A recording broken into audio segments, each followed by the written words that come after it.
പ്രണയം അവളുടെ ഉറക്കത്തിൽ നിന്ന് ഉണരാൻ പഠിച്ചപ്പോൾ മൗനത്തിൽ ചെന്നുപെട്ട ഭൂമിയെ വിളിച്ചുണർത്തിയ ലെബനോൻ കവിയും പ്രവാചകനുമായിരുന്നു നൂറ്റാണ്ടുകളുടെ ഇതിഹാസം എന്ന് ഇന്നും വിശേഷിപ്പിച്ചു പോരുന്ന ഖലീൽ ജിബ്രാൻ.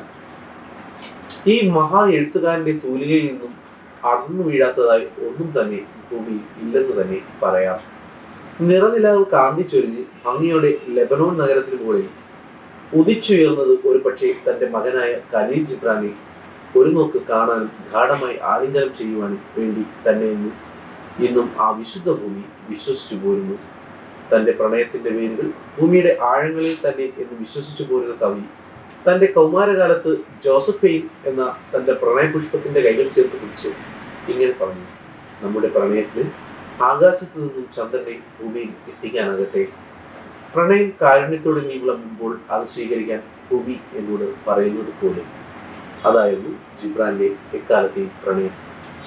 ഭൂമിക്കും സൂര്യനും ഇടയിലായി ഒഴിഞ്ഞു വീഴുന്ന മലർവാടികളിൽ നിന്റെ സൗരഭം നിറയുന്നു സെൽമ എന്ന് സെൽമ കരാമി എന്ന തന്റെ കാമുകിയെ പ്രഭാതത്തിൽ സന്ദർശിച്ച് പറഞ്ഞതും ഖലീൽ ജിബ്രാൻ എന്ന ഈ പ്രണയവൃക്ഷം തന്നെയായിരുന്നു. വിശുദ്ധ പ്രണയത്തിന്റെ ഭാവഗീതങ്ങൾ അതായിരുന്നു ജിബ്രാന്റെ കഥകളും കവിതകളും.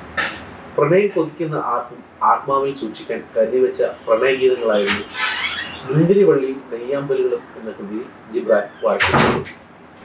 ചുംബിക്കുമ്പോൾ മാത്രം ദൈവം നമുക്ക് ചിറകുകൾ തരുന്നു എന്ന് പറഞ്ഞ അദ്ദേഹം ഒരു സ്വപ്നാടകനെ പോലെ ഭൂമിയിലെ നെയ്യാമ്പലുകളെ തിരഞ്ഞു നടന്നു. പ്രണയിക്കുമ്പോൾ നമ്മൾ ഒരു ധാന്യത്തെ പോലെ അരിഞ്ഞില്ലാതാകുന്നു എന്ന് എഴുതിയ ജിബ്രാൻ പാശ്ചാത്യ ലോകത്ത് ഇന്നും ഒരു കാവ്യോപാസകനായി നിലകൊള്ളുന്നു. മാനവരാശിയിലെ ചുണ്ടിലെ ഏറ്റവും മധുരമായ പദമാകുന്നു അമ്മ എന്ന് എഴുതിയത് ഖലീൽ ജിബ്രാൻ തന്നെയായിരുന്നു. സ്വപ്നത്തിന് പോലും അപ്രാപ്യമായ ഭവനങ്ങളിൽ എന്റെ പ്രണയം കൂടുകൂട്ടിയിരിക്കുന്നു, അവിടെ നിന്റെ പുഞ്ചിരി തൂങ്ങുന്ന മുഖം കാണുന്നുവെന്ന് തന്റെ കാമുകിയെ നോക്കി ഒരിക്കൽ ജിബ്രാൻ പറഞ്ഞു. മരങ്ങൾ ആകാശത്തിൽ എഴുതിയ കവിതകൾ പോലെയാണ് നിന്റെ മുടിയിഴകൾ എന്നെ ചുംബിക്കുന്നതെന്നും അദ്ദേഹം കാമുകിയായ സെൽമ കരാമിയോട് മന്ദഹസിച്ച് പറഞ്ഞിട്ടുണ്ട്.